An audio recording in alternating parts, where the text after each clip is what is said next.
Naturellement, lorsque l'âge de la retraite approche, on parle avec les proches, et notamment dans le cadre familial, de la possibilité de transférer, puisqu'on préfère toujours transférer dans le cadre familial.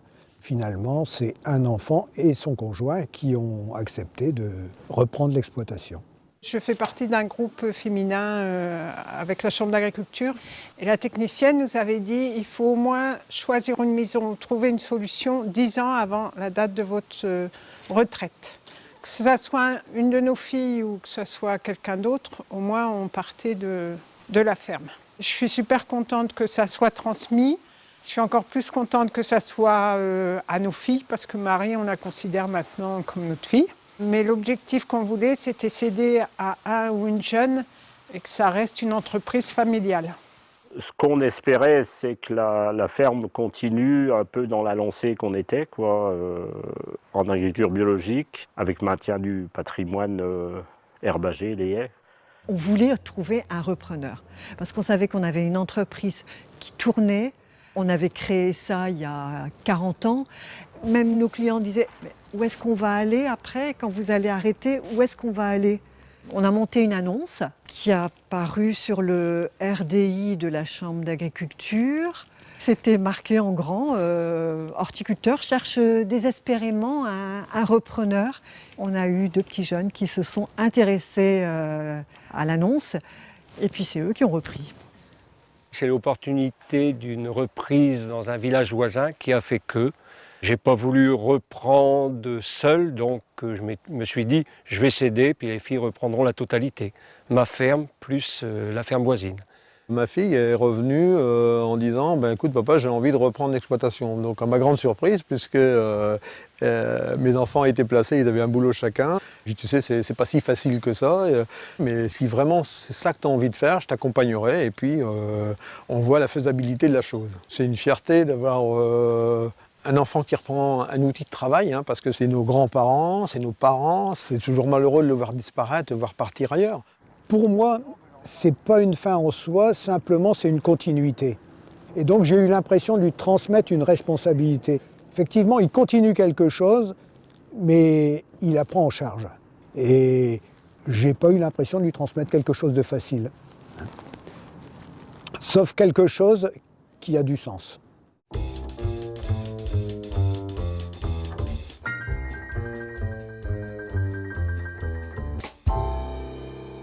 On a continué à maintenir les investissements pour que le matériel soit en bon état pour une reprise, 5 ou 6 ans avant, on aurait pu cesser tout investissement, toute innovation. Ça baisse vite, Après, c'est vite en ruine, Elles ont repris un outil performant, un troupeau qui était sain. Tout de suite, la ferme, elle tourne, Ce qui est important, c'est de toujours investir et de toujours avoir des projets. Donc, j'allais dire, j'avais encore des projets à la veille de partir à la retraite. On a continué à investir dans la transformation, dans les circuits de commercialisation. J'ai cédé ma ferme aux 3 filles, tout en conservant une bonne qualité de terre depuis des années, toujours du matériel bien entretenu. Même la dernière année, j'ai changé les pneus des tracteurs pour qu'ils ne soient pas ennuyés. J'ai vraiment voulu qu'ils aient quelque chose de fiable.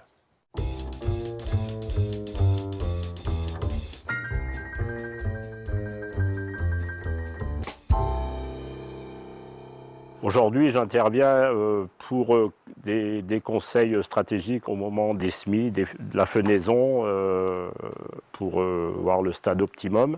Quelques soins aux animaux, le suivi de la rotation des prairies, c'est un savoir-faire qui se transmet, qui ne s'apprend pas dans les livres, Alors un tuilage, c'est très bien. De toute façon, il faut un tuilage et tout s'est bien passé.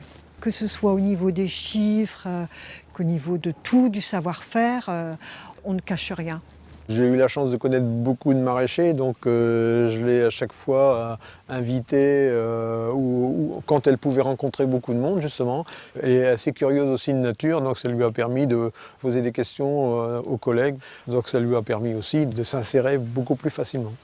Ils ont eu à affronter un nombre de crises, notamment au niveau du climat. Et face à ça, ils ont su prendre des décisions. Donc Moi maintenant, j'interviens plus comme une petite main. Je viens juste, mais les décisions, c'est à eux. Par moments, elles me disent, mais si papa, on sait le faire, laisse-nous, on se débrouille, tout ça, mais je suis toujours là pour mettre mon grain de sel. Hier soir, elle était là-bas dans le nord, il fallait qu'elle fasse l'entretien du tracteur. Bon, j'étais un peu sceptique. Ce matin, quand je suis arrivé, tout était nickel. Bon, je les laisserai plus tranquilles maintenant, je pense. Et puis après, des fois, il faut les laisser aussi se débrouiller tout seuls. Sinon, on a toujours envie d'aller te faire à la place, quoi. Sur presque 1 an et demi, maintenant 2 ans, on sent qu'elle prend son autonomie. On leur a proposé, pour voir le métier, que Benoît travaille avec nous. Par le biais de Pôle emploi, Benoît a pu faire une formation de 400 heures. Donc à l'issue de ces 400 heures, c'était au mois de juin, on l'a embauché en CDI. Laura a eu l'opportunité d'ouvrir le magasin 1 an après qu'il soit arrivé. Et puis 2 ans après, ils sont chefs de leur exploitation.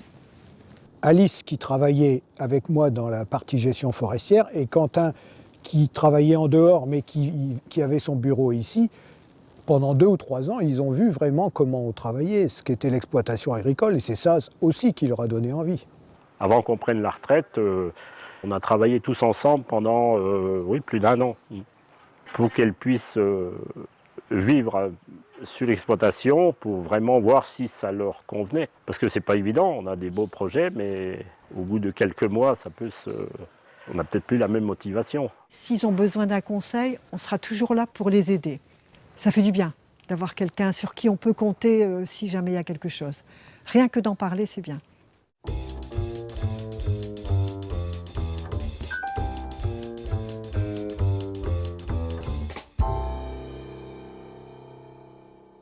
Il n'y a pas de prix pour une ferme. On peut gonfler le prix pour la vendre au prix fort.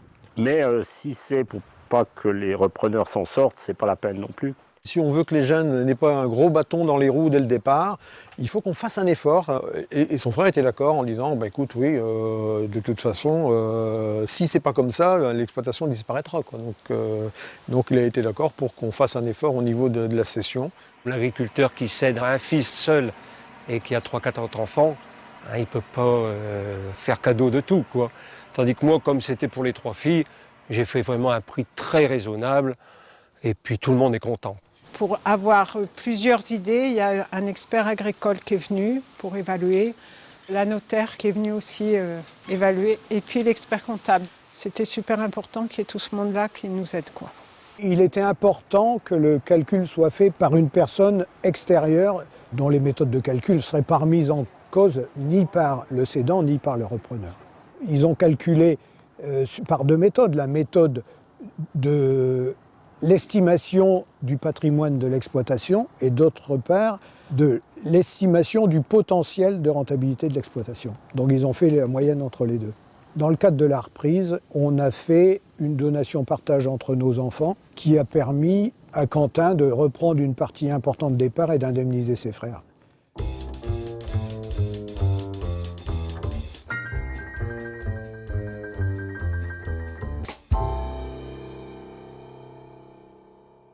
On ne se sentait pas céder sans avoir quelqu'un derrière nous. On est très content d'être passé par le PAIT, sinon on ne savait pas comment faire, on ne savait pas comment procéder. Ils nous ont guidés, heureusement qu'ils sont là. Il y a eu en effet une formation avec Initiative Paysanne sur Amiens où il y avait des gens qui cédaient, des gens qui s'installaient. C'est vrai qu'il y avait un côté financier et économique, mais il y avait surtout un côté humain qu'on oublie souvent.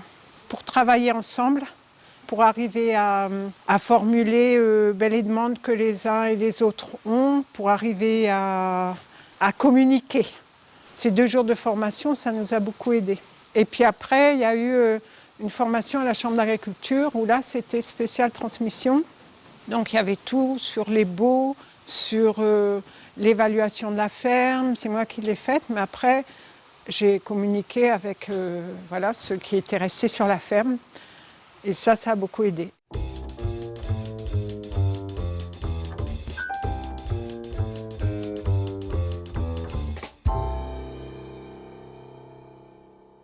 Lorsqu'on transmet quelque chose, il faut accepter que celui qui reprend leur prennent pas exactement comme soi-même on aurait aimé le faire continuer. Chacun donne sa marque et c'est très bien comme ça. Qu'ils aient ajouté par exemple l'atelier de transformation de pâtes, moi j'étais tout à fait d'accord. Qu'ils aient abandonné une partie ou rajouté une autre, l'important c'est que le projet continue. Laura, elle avait quand même une formation horticole. Benoît, il était agriculteur, mais il était ambitieux. On a vu qu'on était tellement en confiance que les parents nous ont même demandé les dossiers comptables, les chiffres. Donc on a été transparents. J'ai vécu cette vente directe quand j'étais plus jeune, donc je savais que ça marchait sur la commune. Et puis c'était son projet. Donc elle avait envie de faire ça.